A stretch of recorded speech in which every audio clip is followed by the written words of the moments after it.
In this video, you will learn how to withdraw USDT from BingX. Log into your BingX account, open the BingX app or website, and sign in with your email, phone number, or login security credentials.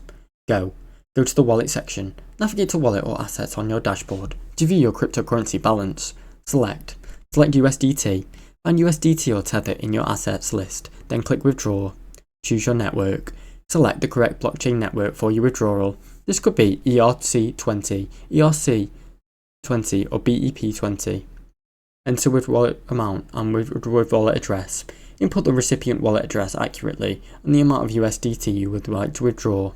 Double check the wallet address to make sure and avoid mistakes. Confirm the withdrawal. Review all details including the network fee, then confirm your withdrawal. Your USDT will be sent to the specific wallet after you process. Now you know how to withdraw your USDT from BingX. Thanks for watching. Don't forget to like and subscribe.